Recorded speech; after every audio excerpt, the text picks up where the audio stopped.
বিতর্কত গৌরব গগৈর জন্মদিন। এপিসিসির সভাপতির জন্মদিন উদযাপন করে নিন্দিত বিধায়ক নুরুল হুদা।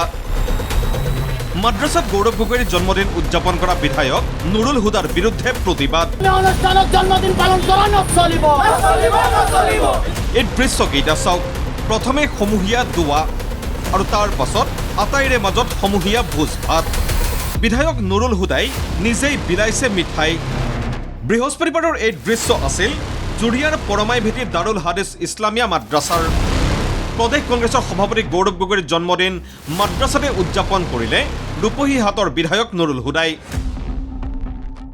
গৌৰৱ গগৈ ডাঙৰীয়াৰো জন্মদিন আৰু সেই জন্মদিন উপলক্ষে মহান কৰুণাময়ৰ ওচৰত আমি প্ৰাৰ্থনা কৰিছোঁ যাতে তেওঁক আল্লাহ তাআলাই শক্তি দিয়ে, যাতে ধৰ্মনিৰপেক্ষ শক্তিৰ বাহক হিচাপে তেওঁ যাতে ধৰ্মনিৰপেক্ষতা বজাই ৰাখি অসম তথা ভাৰতবৰ্ষত যাতে শান্তিৰ প্ৰতিষ্ঠাৰ দিশত তেওঁ আগবাঢ়ি যাব পাৰে।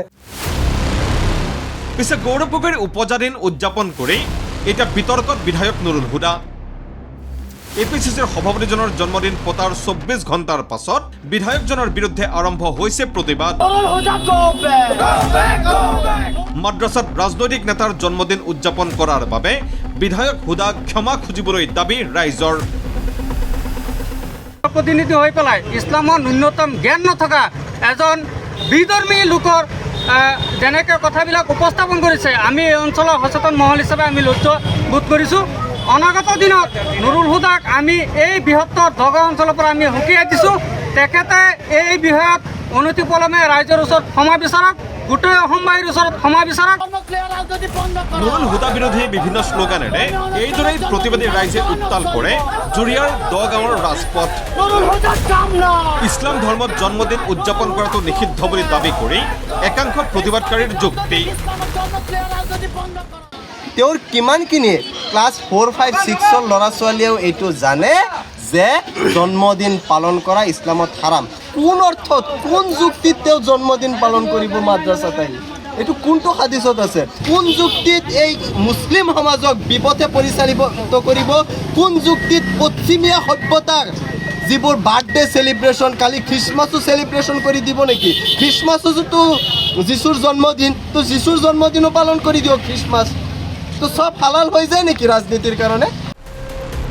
মাদ্ৰাছাক ৰাজনীতিৰ আখৰা থৰি নকৰিবলৈ কংগ্ৰেছে বিধায়কজনক সকীয়াই দি শীঘ্ৰেই বিধায়কজনে ক্ষমা নুখুজিলে এলেকাটোত তেওঁৰ প্ৰৱেশ নিষিদ্ধ কৰাৰ কথাও ক'লে প্ৰতিবাদকাৰীয়ে।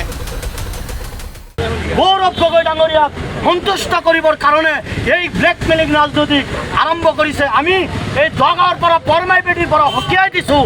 এনেকৈ ইছলামক লৈ কোনো দলে যাতে আমাক ইছলাম ধৰ্মৰ অনুষ্ঠানক লৈ ৰাজনীতি নকৰে। বৃহত্তৰ দগা অঞ্চলত আমি নুৰুল হুদা দেৱৰ একেবাৰে প্ৰৱেশ নিষিদ্ধ কৰিবলৈ বাধ্য হ'ম। তেওঁলোকে জোজা চলাই মছজিদ মাদ্ৰাছাত সোমাই তেওঁলোকে ৰাজনীতি কৰিছে, কিন্তু 5 বছৰত কেইদিন গৌৰৱ গগৈ ডাঙৰীয়াৰ তেওঁলোকে জন্মদিন পালন কৰিছে। জুৰিয়াৰ পৰা ৰব্বুল হুছেইনৰ ৰিপৰ্ট, ND24।